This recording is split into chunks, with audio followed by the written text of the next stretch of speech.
My name is Melanie Sterling. I am 35 years old, and by the time my family finally came looking for a lawyer to save them, I had already become the one person they never expected to face across a conference table.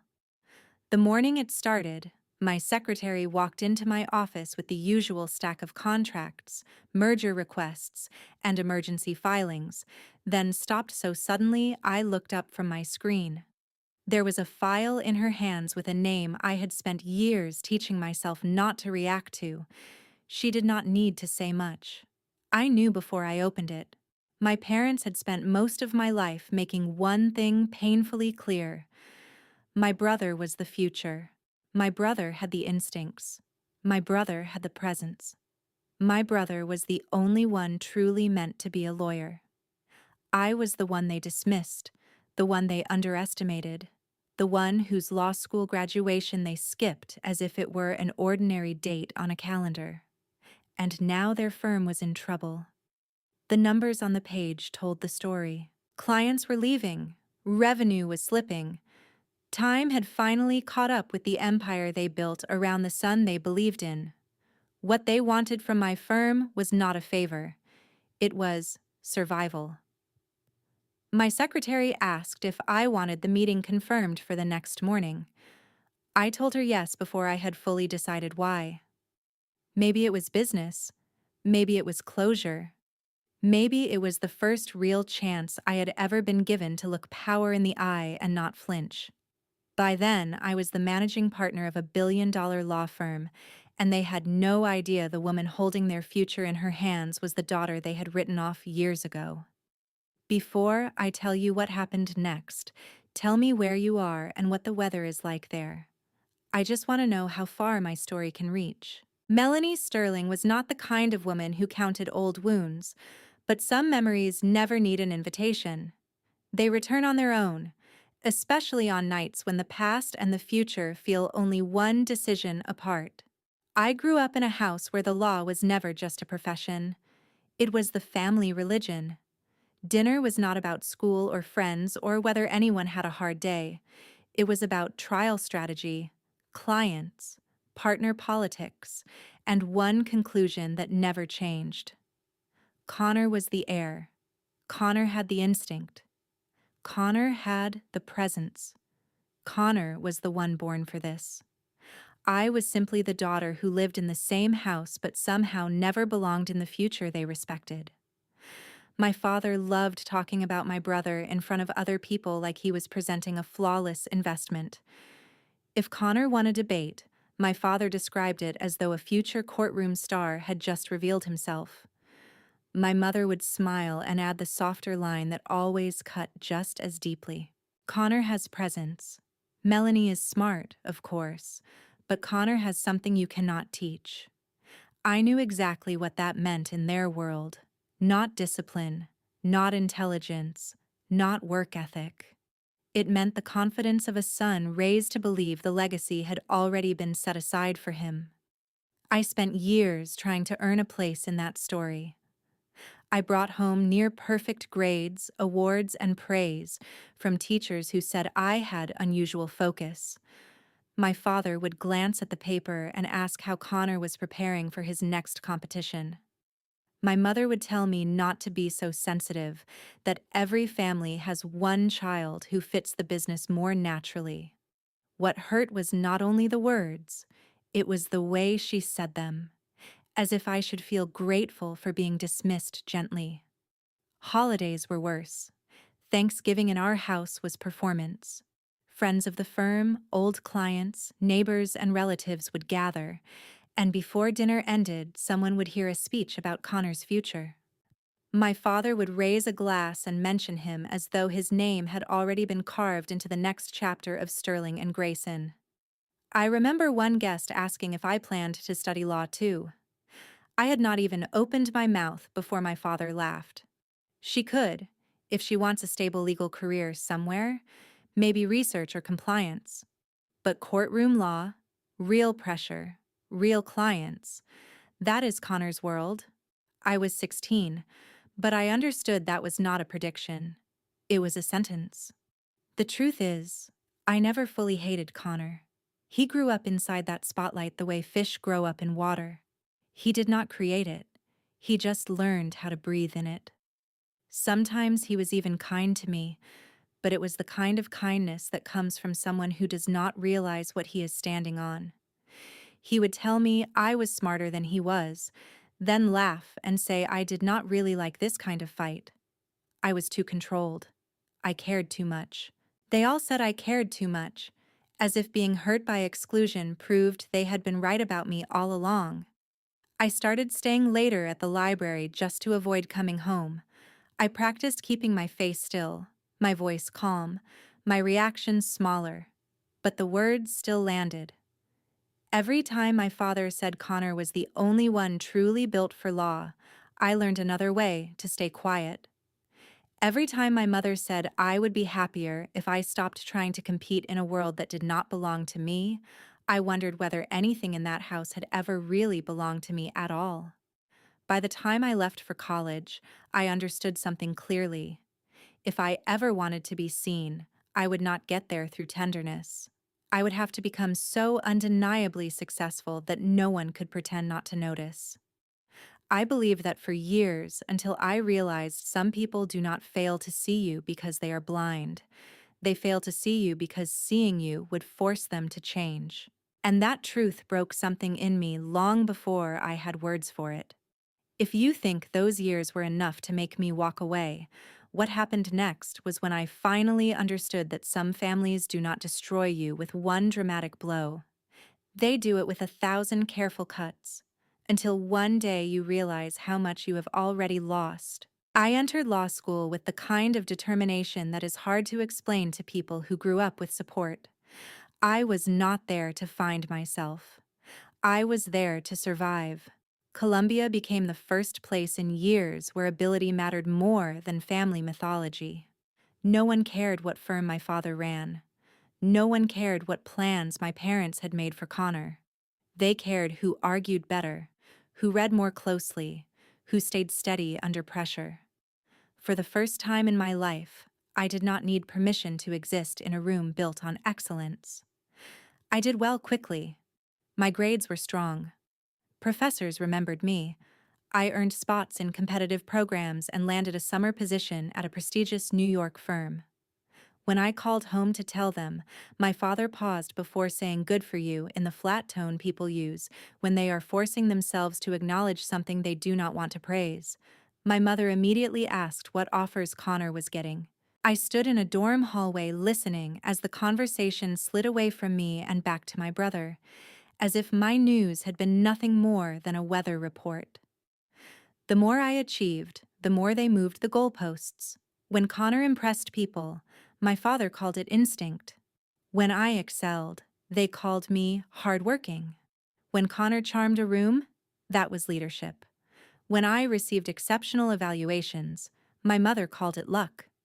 They never denied that I was talented. They simply refused to let my talent mean what his did. In our family, Connor was destiny. I was effort, and destiny was always treated like the greater gift. The night everything finally broke happened at one of my parents' firm events, the kind they loved because it let them display both power and relationships in one room. I was home on break and did not want to go, but my mother insisted.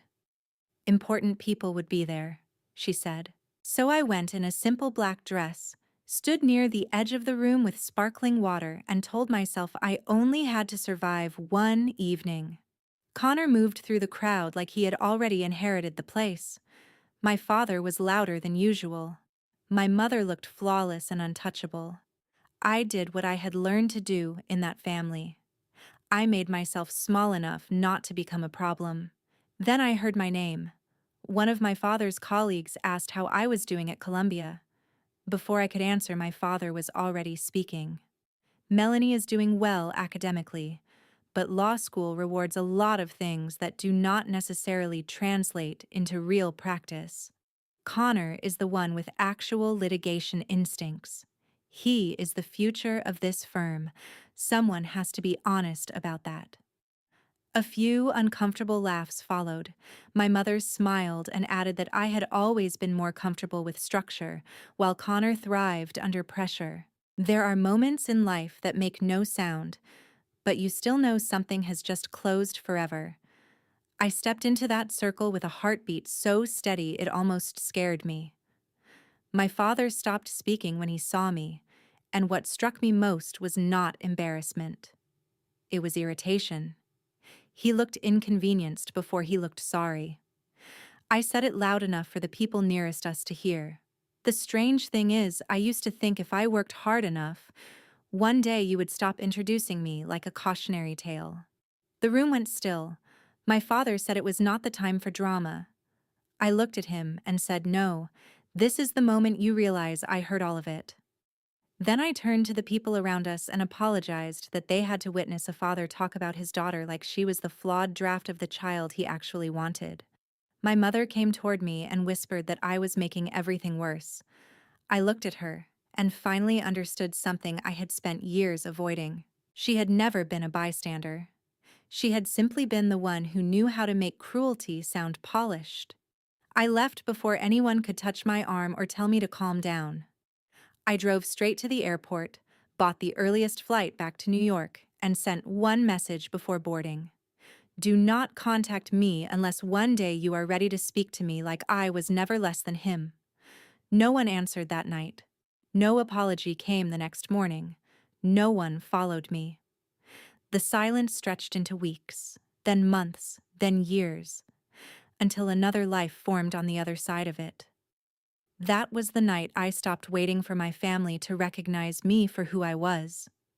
What I did not know then was that years later, they would walk into my office with no leverage and no real choices left. And when that moment came, the hardest part would not be remembering what they had done. The hardest part would be deciding what kind of person power was going to make me. People like to tell success stories as if they are made of shining moments, but most of the time, success is disciplined exhaustion. I graduated from Columbia with honors strong enough to make top firms compete for me, and my parents were not there that day. No call, no message, not even a polite lie about wishing they could come.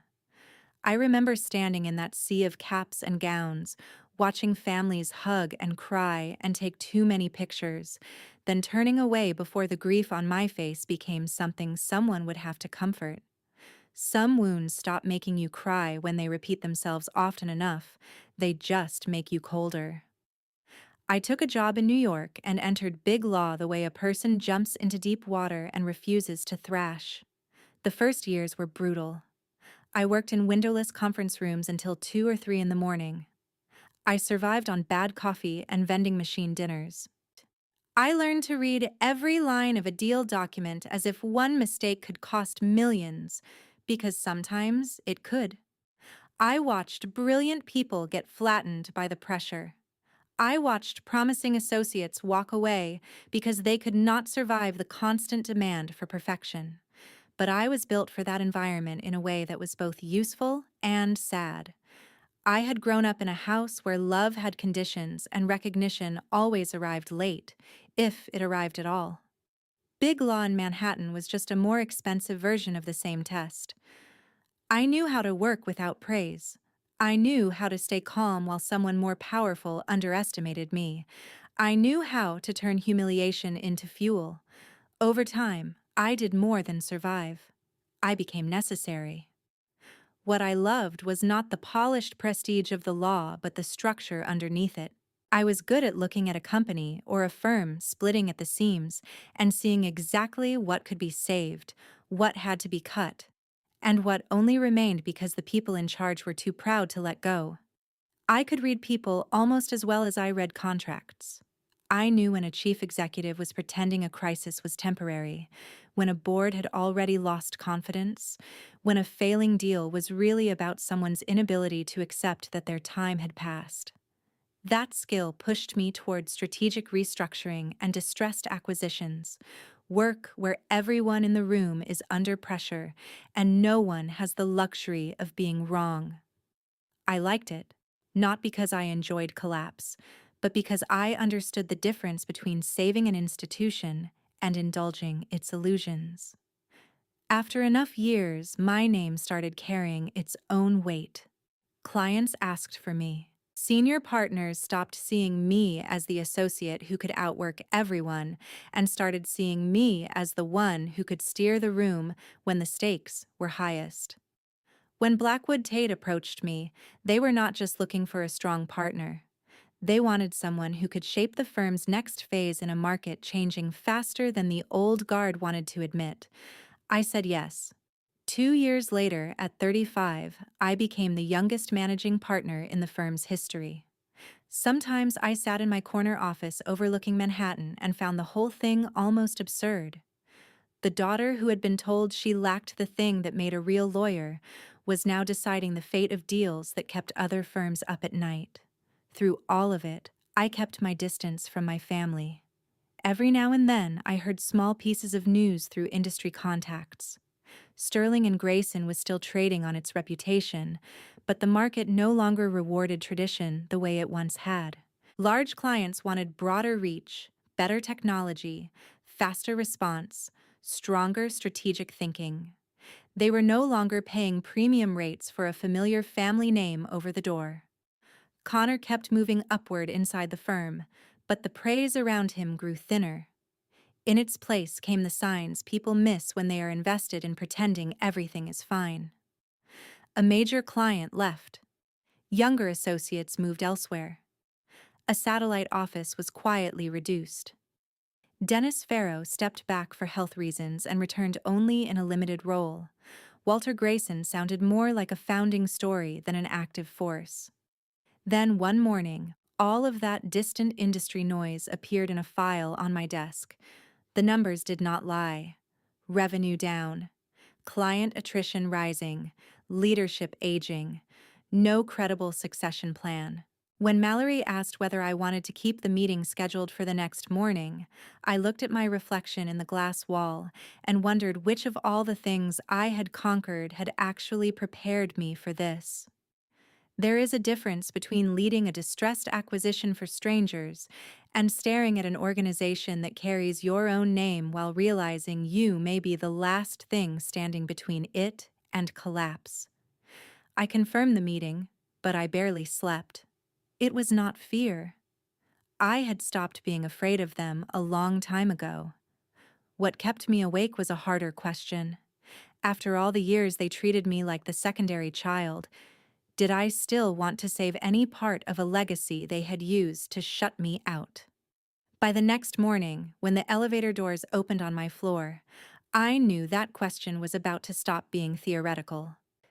I made them wait 7 minutes, just long enough to remind them who needed whom. When I walked into the conference room, all 5 of them stood. Russell still carried himself like a man used to being the strongest voice in any room, but the strain showed now. Janice looked polished, though her eyes were darker than I remembered. Connor sat perfectly still, working too hard to appear confident. Dennis looked older. Walter already seemed uneasy. They knew I was the managing partner of Blackwood Tate. They knew I could change the future of their firm. What they did not know was that they had walked in to ask for help from the daughter they had spent years dismissing. I greeted them, sat down, and let Russell begin. He spoke about Sterling and Grayson's history, reputation, client trust, and the value of a strategic partnership. Janice added the language of legacy. Connor spoke about the litigation team. Walter mentioned their standing in the regional market. I let them finish. Then I turned to the numbers. Revenue had fallen for 3 straight years. Clients had left. Senior lawyers were aging out. Retention was weakening. I asked what had changed. Russell said market consolidation. Connor said client expectations had shifted. I asked what expectations. Better technology. Faster response. Broader support. I nodded. So your clients did not leave because the market changed. They left because your model did not. No one answered. I asked about succession. Connor said they were building toward an internal transition.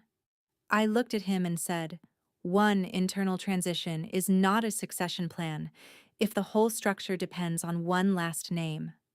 That landed hard. Russell insisted Connor had the firm's confidence. I asked why outside consultants had flagged leadership concentration as a serious risk. Connor said outsiders did not understand the full picture. I told him the market only cares about what it can measure. If their internal reality could not survive outside scrutiny, then it was not strategy. It was sentiment. The room cooled with every answer. Sterling and Grayson was not evolving. It was stalling.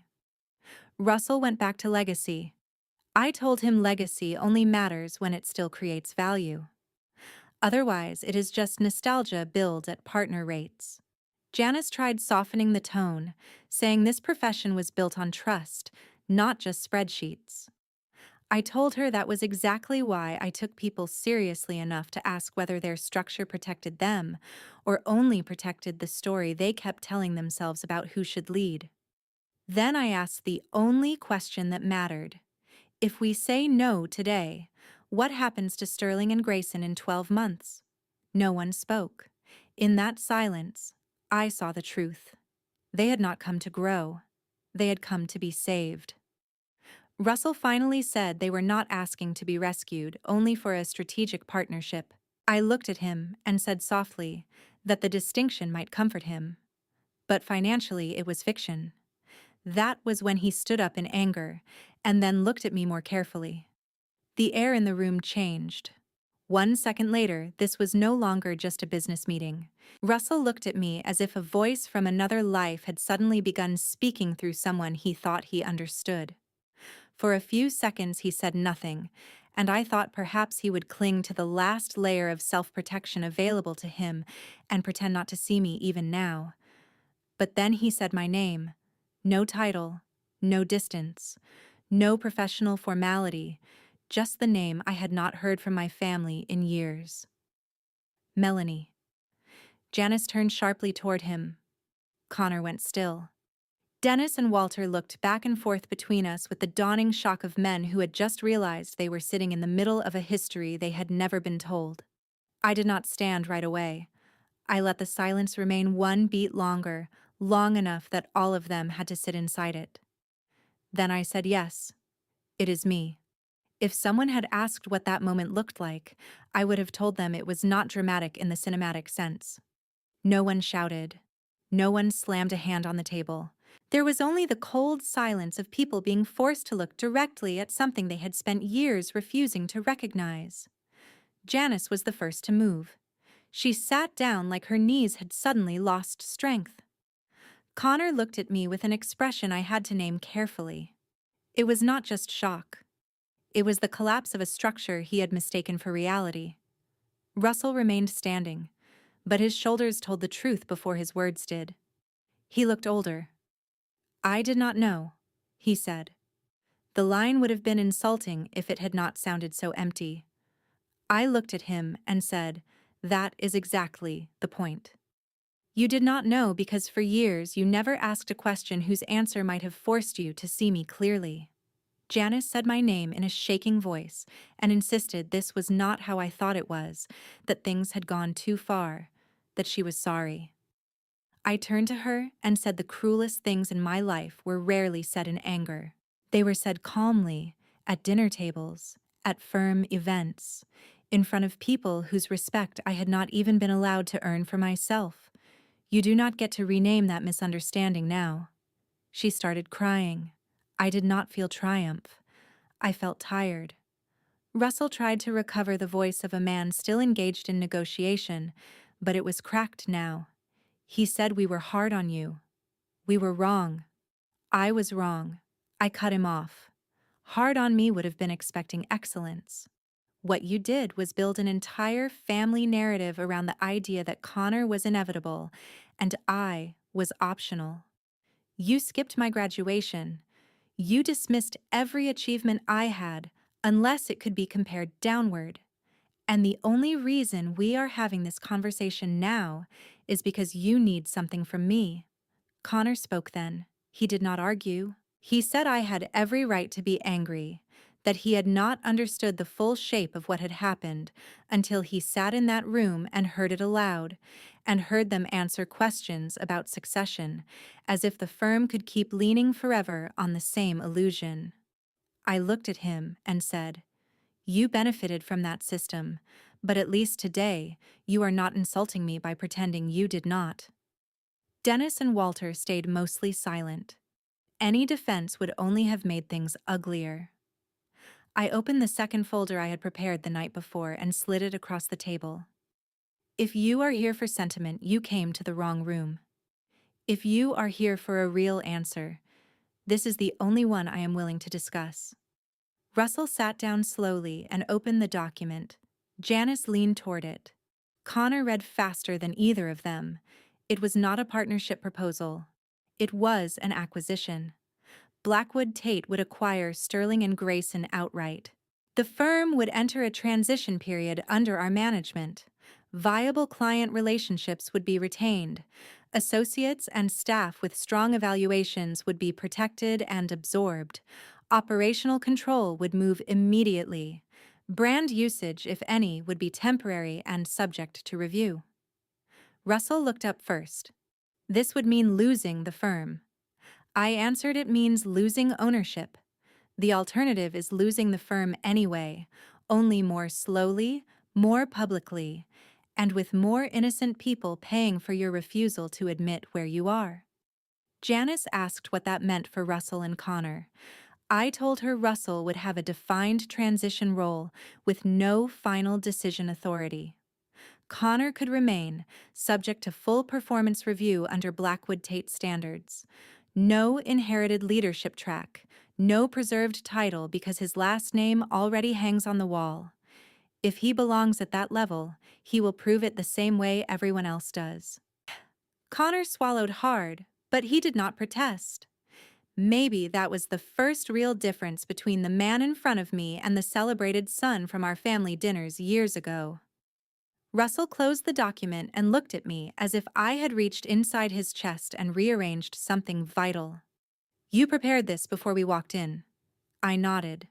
"I prepared options before you arrived.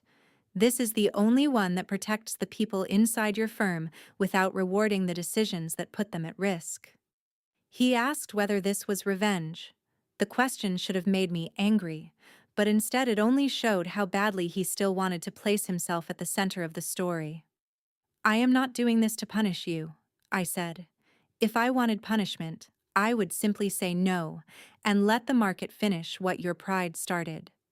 I am doing this because there are associates in your firm who should not lose years of their lives because leadership failed them. I am doing this because there are clients whose businesses do not deserve chaos, just because the people running their law firm confuse tradition with strategy.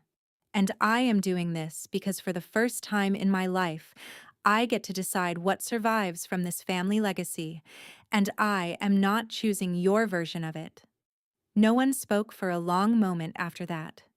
Janice wiped her face. Connor read the first page again as if trying to adjust to the sensation of an old world ending in real time. Russell looked at me without the anger he had worn earlier. What remained was heavier. It was shame. Finally, he said, "I keep wondering whether there was a point where I could have done all of this differently." I answered there probably was. Years ago. Not now. Then I said something I had not expected to hear from myself. "This is not mercy. But it is not cruelty either. It is the cleanest version of truth I can offer you." I gave them 48 hours to review the deal. Mallory would coordinate anything next if they chose to move forward. I stood to end the meeting, but before I reached the door, Russell called my name again. This time he did not say it like a father who still believed he had a claim on me. He said it like a man finally understanding who he was speaking to. "Melanie, I was proud of Connor because I thought he was becoming what I had built. When I looked at you, all I saw was the possibility that you might become something I could not control." I turned back. It was the most honest sentence he had spoken all morning. I looked at him for a few seconds and told him maybe that was the first time he had ever really seen me. Then I walked out without looking back. But even after the door closed behind me, I could still feel their eyes on me, not like the eyes that had once dismissed the daughter who was never enough, but like the eyes of people finally forced to understand that their future had landed in the hands of the one person they had spent years teaching to believe she never had one. And what haunted me most after that meeting was not whether they would accept the offer. It was the harder question underneath it. If they actually said yes, would saving them soften something in me? Or had I traveled too far from the girl who once wanted to be loved to remember what softening was supposed to feel like? By Friday afternoon, the answer arrived without ceremony. Their attorneys accepted the terms, the signatures followed, and the deal moved faster than emotion ever could. Blackwood Tate took control in stages, first operations, then client transitions, then staffing and review. Sterling and Grayson did not collapse in public. It was absorbed, piece by piece, into a structure strong enough to carry what still had value and strict enough to cut away what did not. I expected to feel triumphant. What I felt instead was clarity. For the first time in my life, I was looking at the institution that shaped my childhood without mythology. It had never been invincible. It had only been protected by habit, confidence, and the willingness of everyone around it to confuse old authority with lasting strength. The first weeks after the acquisition were difficult in a quieter way than any trial. Files had to be reviewed, clients reassured, teams reassigned, systems merged, promises tested against performance.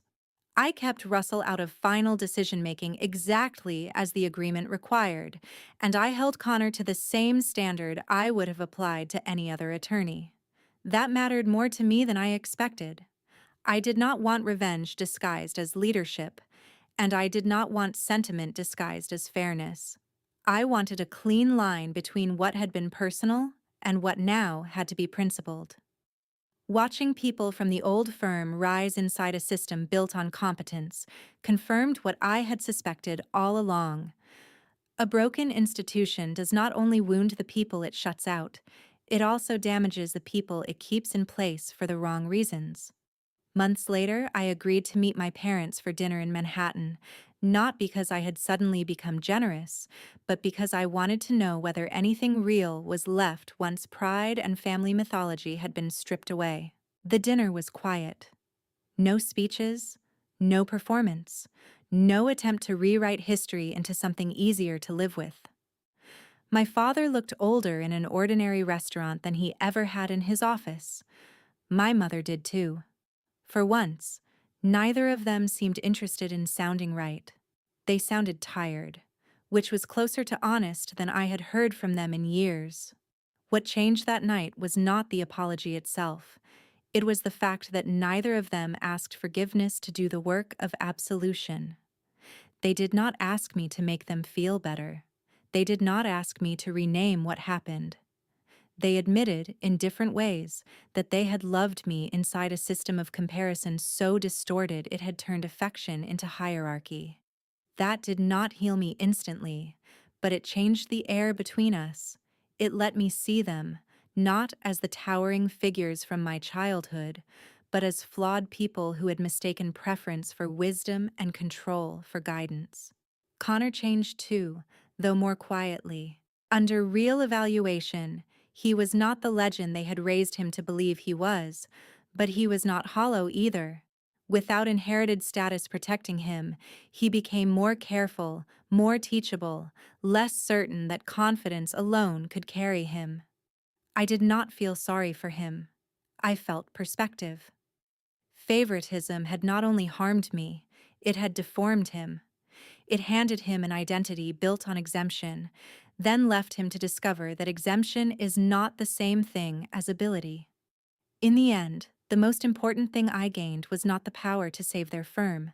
It was the certainty that I no longer needed their permission to understand my own worth. For years, I thought the final victory would be hearing them admit they were wrong. It was not. The real victory was realizing that by the time they finally said it, my life no longer depended on whether they ever would. That is the lesson I would leave with anyone listening. Being underestimated by the people who should have known your value can leave a mark that lasts for years, but it does not have to become the shape of your future. You do not have to spend your life begging to be seen correctly by the people who benefited from seeing you small. Sometimes healing begins when you stop asking for a different past and start building a self no one else gets to define. If my story carries anything worth keeping, I hope it is this. Success matters, but self-respect matters more. Boundaries are not cruelty. Fairness is not revenge. And forgiveness, when it comes, means the anger no longer owns the house inside you. Thank you for listening to my story. If it stayed with you, tell me what stayed with you most.